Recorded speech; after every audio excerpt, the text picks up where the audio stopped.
Capítulo 38. O caso Tobias. No terceiro dia de trabalho, alegrou-me Tobias com agradável surpresa. Findo o serviço ao entardecer, de vez que outros se incumbiram da assistência noturna, fui fraternalmente levado à residência dele, onde me aguardavam belos momentos de alegria e aprendizado. Logo de entrada, apresentou-me duas senhoras, uma já idosa e outra bordejando a madureza. Esclareceu que esta era sua esposa e aquela irmã, Luciana e Hilda. Afáveis e delicadas, primaram em gentilezas. Reunidos na formosa biblioteca de Tobias, examinamos volumes maravilhosos na encadernação e no conteúdo espiritual. A senhora Hilda convidou-me a visitar o jardim para que pudesse observar de perto alguns caramanchões de caprichosos formatos.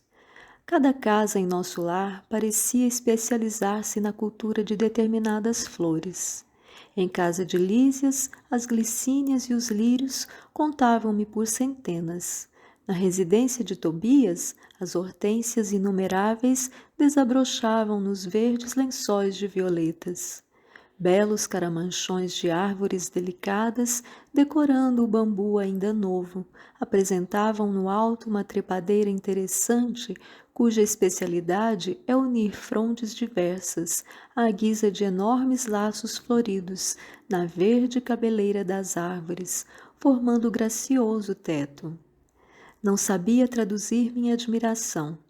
Embalsamava-se a atmosfera de inebriante perfume. Comentávamos a beleza da paisagem geral, vista daquele ângulo do Ministério da Regeneração, quando Luciana nos chamou ao interior para leve refeição. Encantado com o ambiente simples, cheio de notas de fraternidade sincera, não sabia como agradecer ao generoso anfitrião.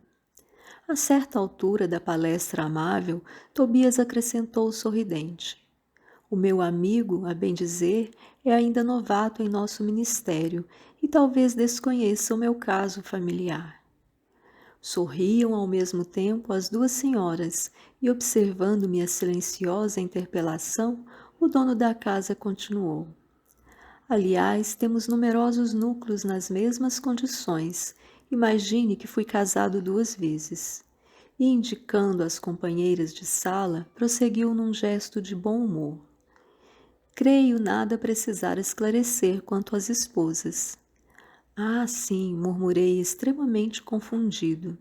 "Quer dizer que as senhoras Hilda e Luciana compartilharam das suas experiências na terra." "Isso mesmo," respondeu tranquilo. Nesse íntere, a senhora Hilda tomou a palavra dirigindo-se a mim: "Desculpe o nosso Tobias, irmão André. Ele está sempre disposto a falar do passado quando nos encontramos com alguma visita de recém-chegados da terra."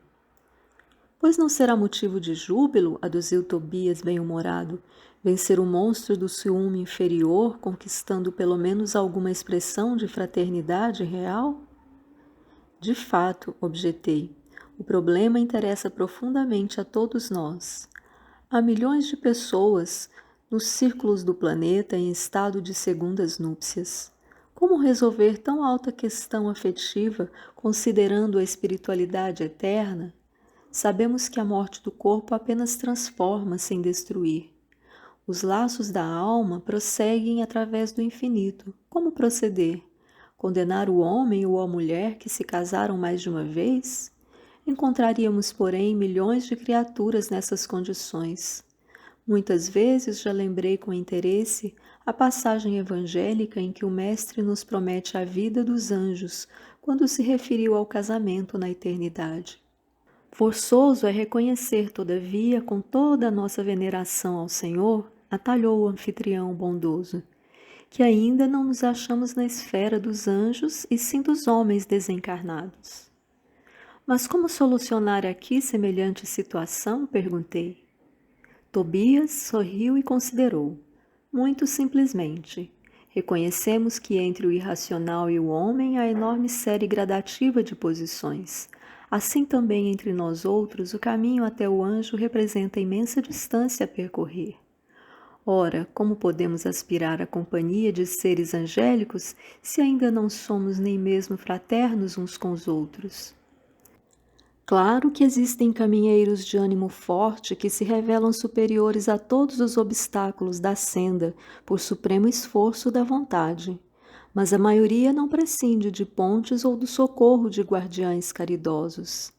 Em vista dessa verdade, os casos dessa natureza são resolvidos nos alicerces da fraternidade legítima, reconhecendo-se que o verdadeiro casamento é de almas e essa união ninguém poderá quebrantar. Nesse instante, Luciana, que se mantinha silenciosa, interveio acrescentando: convém explicar, todavia, que tudo isso, felicidade e compreensão, devemos ao espírito de amor e renúncia de nossa Hilda. A senhora Tobias, no entanto, demonstrando humildade digna, acentuou: calem-se, nada de qualidades que não possuo. Buscarei sumariar nossa história, a fim de que nosso hóspede conheça meu doloroso aprendizado. E continuou, depois de fixar um gesto de narradora amável. Tobias e eu nos casamos na terra quando ainda muito jovens, em obediência às sagradas afinidades espirituais. Creio desnecessário descrever a felicidade de duas almas que se unem e se amam verdadeiramente no matrimônio. A morte, porém, que parecia enciumada de nossa aventura, subtraiu-me do mundo por ocasião do nascimento do segundo filhinho. Nosso tormento foi então indescritível. Tobias chorava sem remédio, ao passo que eu me via sem forças para sufocar a própria angústia.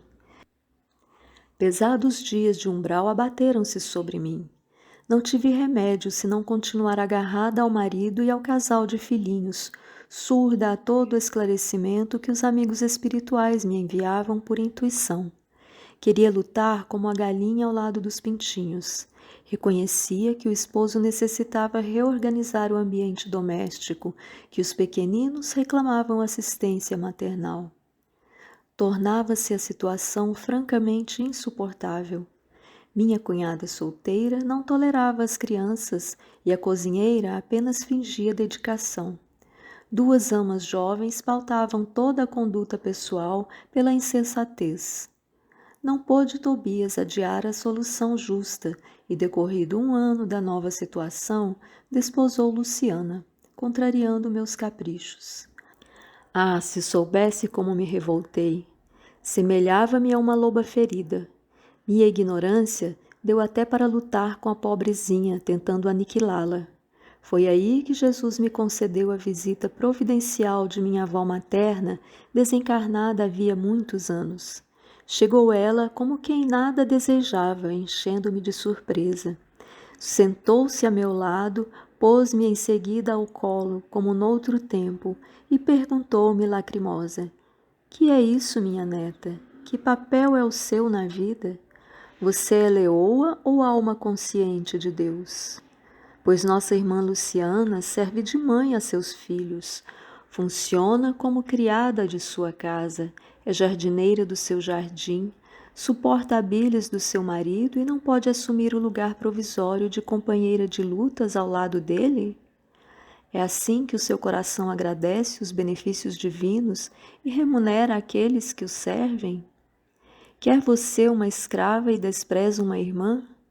Hilda, Hilda, onde está a religião do crucificado que você aprendeu? Oh, minha pobre neta, minha pobre! Abracei-me então em lágrimas com a velhinha santa e abandonei o antigo ambiente doméstico, vindo em companhia dela para os serviços de nosso lar. Desde essa época, tive em Luciana mais uma filha. Trabalhei então intensamente. Consagrei-me ao estudo sério, ao melhoramento moral de mim mesma. Busquei ajudar a todos, sem distinção, em nosso antigo lar terrestre. Constituiu Tobias uma família nova que passou a me pertencer igualmente pelos sagrados laços espirituais.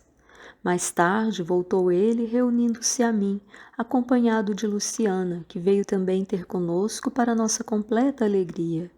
E aí tem, meu amigo, a nossa história. Luciana, contudo, tomou a palavra e observou: Não disse ela, porém, quanto se tem sacrificado ensinando-me com exemplos. Que dizes, filha? Perguntou a senhora Tobias, acariciando-lhe a destra. Luciana sorriu e ajuntou. Mas, graças a Jesus e a ela, aprendi que há casamento de amor, de fraternidade, de provação, de dever, e no dia em que Hilda me beijou, perdoando-me, senti que meu coração se libertara desse monstro que é o ciúme inferior. O matrimônio espiritual realiza-se alma com alma, representando os demais, simples conciliações indispensáveis à solução de necessidades ou processos retificadores, embora todos sejam sagrados. E assim construímos nosso novo lar na base da fraternidade legítima, acrescentou o dono da casa. Aproveitando o ligeiro silêncio que se fizera, indaguei. Mas como se processa o casamento aqui? Pela combinação vibratória, esclareceu Tobias atencioso. Ou então, para ser mais explícito, pela afinidade máxima ou completa. Incapaz de sopitar a curiosidade, esqueci a lição de bom tom e interroguei. Mas qual a posição de nossa irmã Luciana nesse caso? Antes, porém, que os cônjuges espirituais respondessem, foi a própria interessada que explicou. Quando desposei Tobias, viúvo, já devia estar certa de que, com todas as probabilidades, meu casamento seria uma união fraternal acima de tudo. Foi o que me custou a compreender. Aliás, é lógico que se os consortes padecem inquietação, desentendimento, tristeza, estão unidos fisicamente, mas não integrados no matrimônio espiritual. Queria perguntar mais alguma coisa. Entretanto, não encontrava palavras que revelassem ausência de impertinente indiscrição. A senhora Hilda, contudo, compreendeu meu pensamento e explicou. Fique tranquilo. Luciana está em pleno noivado espiritual. Seu nobre companheiro de muitas etapas terrenas precedeu-a há alguns anos, regressando ao círculo carnal. No ano próximo, ela seguirá igualmente ao seu encontro. Creio que o momento feliz será em São Paulo. Sorrimos todos alegremente. Nesse instante, Tobias foi chamado à pressa para atender a um caso grave nas câmaras de retificação. Era preciso, desse modo, encerrar a palestra. Assine nosso canal, compartilhe, ajude-nos a divulgar esse trabalho.